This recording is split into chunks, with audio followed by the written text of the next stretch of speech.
Agilizar los proyectos que protejan a los niños del abuso sexual es uno de los desafíos planteados por las autoridades en el marco del Día Internacional de la Prevención de este tipo de delitos. Para ahondar más en este tema, nos acompaña a esta hora desde Valparaíso el senador de la Democracia Cristiana, Patricio Walker. Senador, muchas gracias por este contacto. Muy buenas tardes.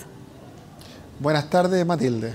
Senador, ¿cuánto se ha avanzado en la prevención de abusos sexuales en nuestro país? ¿Cuán conscientes somos hoy respecto al pasado de la protección de los niños contra este tipo de delitos?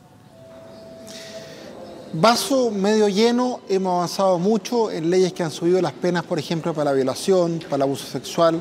Le hemos dado atribución a las policías para previa autorización judicial junto a los fiscales, usar agentes encubiertos, interceptar comunicaciones, por ejemplo, para desbaratar redes de pedofilia, de explotación sexual comercial infantil, de pornografía infantil. Sancionamos la pornografía infantil, sancionamos el grooming, que es el acoso sexual por internet a menores. Ampliamos los plazos de prescripción para perseguir la responsabilidad penal de los pedófilos, etc. Vaso medio lleno, hay un par de cosas muy importantes que nos faltan. Hoy día en Chile, cada 20 minutos un niño es abusado sexualmente.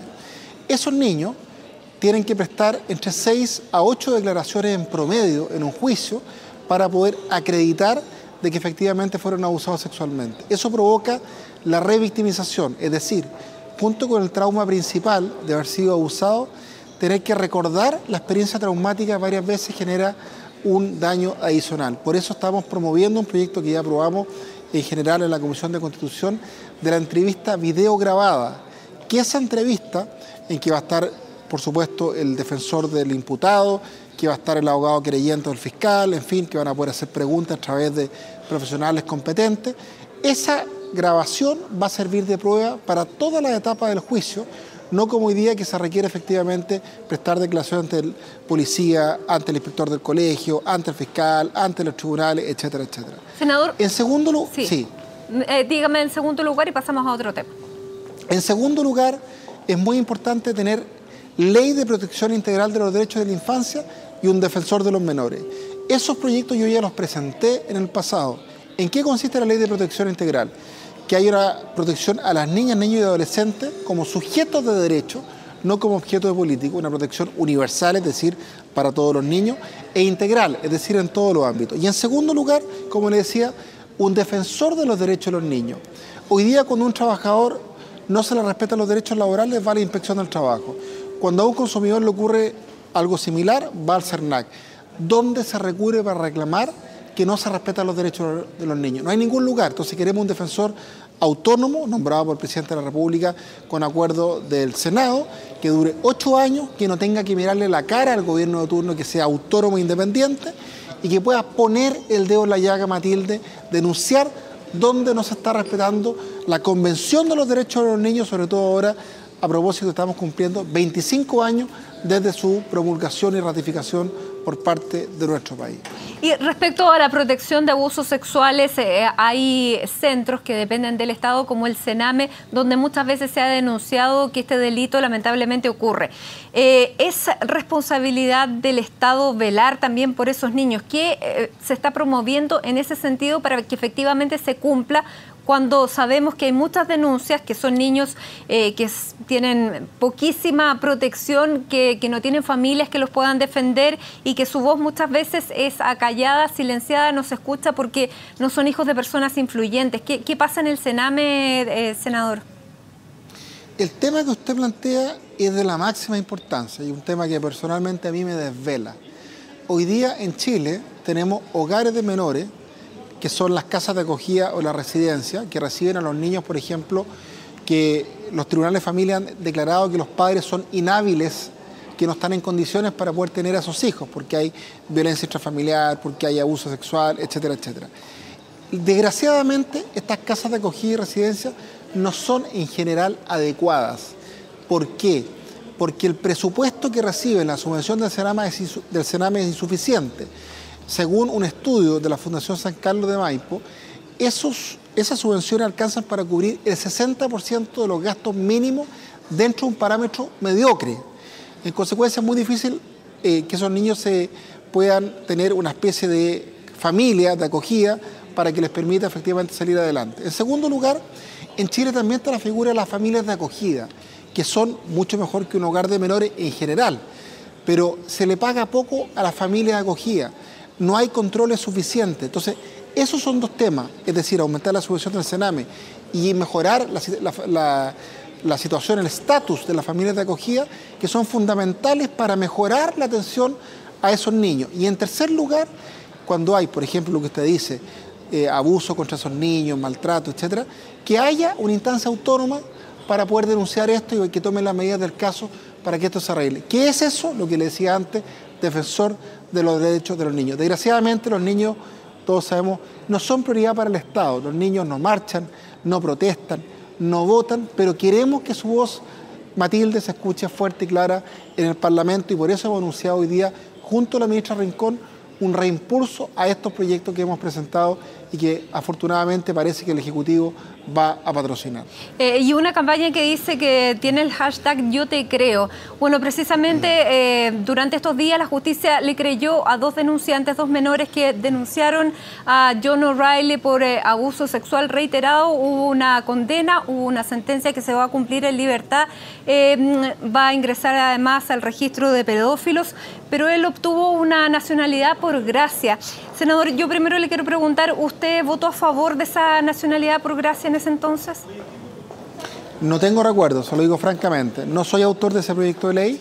Creo que los parlamentarios que presentaron ese proyecto de ley, ellos mismos reconocen que fue un error, obviamente a la luz de los hechos que se han conocido posteriormente, y lo importante es que ellos mismos han dicho que ahora presentaron otro proyecto de ley para cancelarle esa nacionalidad, porque obviamente una persona que ha sido condenada por la justicia como pedófilo por abusos contra menores, naturalmente que no merece tener la nacionalidad chilena, y por supuesto uno aspira también que las sanciones en el futuro sean mayores.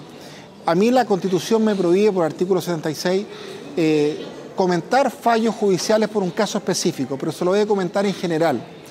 Cuando una persona es condenada por delitos sexuales contra menores, en mi opinión, tiene que ser objeto de una pena efectiva, es decir, cárcel efectiva. Cuando se otorga el beneficio de la libertad vigilada, nosotros establecimos una ley que establezca la libertad vigilada especial. ¿En qué consiste esto? Obligación de usar brazalete electrónico para que esa persona sea controlada permanentemente, para asegurarnos de que no sea tentada, de que no cometa abusos nuevamente contra la misma víctima o contra otros niños. Estoy hablando en general sobre este caso y los otros casos, porque reitero, la Constitución me prohíbe a mí pronunciarme respecto a un fallo concreto de la justicia en base al artículo 76. Claro, pero hablando en general, en el caso de una libertad vigilada, ¿no hay manera de controlar a una persona efectivamente que cumple esa sentencia? ¿A usted le parece justo? No me parece justo, me parece que tiene que haber presidio de cárcel efectivo para todo este tipo de casos, porque desgraciadamente los pedófilos, Matilde, y esto está súper estudiado, tienen una tendencia a reiterar el abuso contra otros menores. Y por eso nosotros aprobamos, en aquellos casos en que la persona tenga una pena más baja y que tenga irreprochable conducta anterior, y a veces los jueces desgraciadamente otorgan la libertad vigilada, para esos casos que existe una libertad vigilada especial, es decir, le reitero, que tenga un brazalete electrónico que permita al Estado, a Gendarmería, controlar permanentemente a esa persona para que no se acerque a un jardín infantil, a un hogar de menores o a algún lugar donde existan niños. Yo soy partidario, contestando derechamente su pregunta, que la cárcel sea efectiva para las personas condenadas por delitos sexuales contra menores. Lo otro genera impotencia y también genera peligro para los niños de nuestro país. Y hablando del peligro, porque en este caso hay una sentencia ejecutoriada y una condena, sin embargo la comunidad a la que pertenece, el entorno, para hablarlo en términos laicos, tanto donde trabajaba como donde se desempeña hoy, son incrédulos de esta sentencia, y eso nos hace dudar también de que efectivamente se esté protegiendo en esos lugares a los niños que sigue habiendo. Estoy hablando del colegio donde trabajaba, estoy hablando de su comunidad. Ustedes como parlamentarios, como garantes de los derechos del niño en el Estado, ¿se sienten tranquilos de que, por ejemplo, ese entorno no hable de que hay víctimas, sino que hay familias denunciantes, por ejemplo? Bueno, las declaraciones de esas personas son, en mi opinión, francamente inaceptables. Yo las rechazo de frentón. porque efectivamente, cuando lo decía la fiscal que defendía a la mamá, ¿cierto?, de la niñita, en virtud del cual el cura John O'Reilly fue condenado, efectivamente, ¿quién va a querer hacer una denuncia teniendo que exponer a la niñita a no sé cuántas declaraciones, a no sé cuántas instancias, ¿cierto?, dentro de un proceso de investigación y dentro de los tribunales, para provocarle lo que ya conversábamos antes, la revictimización, que es muy traumática para una niñita? De hecho, cuando uno escuchaba a la fiscal, que la familia estaba ya satisfecha por el hecho que hubiera sido condenada, ellos no pedían pena de cárcel, o sea, imagínese usted la grandeza de esa familia. Bueno, precisamente ellos estaban contentos porque la justicia sí les había creído a las niñas. Sin embargo, lo que parece ocurrir en el entorno de este sacerdote y en el colegio donde se desempeñaba es que yo no te creo. Esa parece ser la consigna, porque no se habla de víctimas y se ha difundido una carta en que él defiende su inocencia. Por eso nosotros tenemos que creerle a los niños. Los niños no mienten. ¿Cómo un niño va a inventar una cosa así, Matilde? Ahora, hay casos en que efectivamente, en el pasado, por ejemplo, el caso famoso de la Gemita Bueno, ¿cierto?, y otros más, en que efectivamente ha habido mentiras, pero no mentiras de niños. Gemita Bueno era mayor de edad.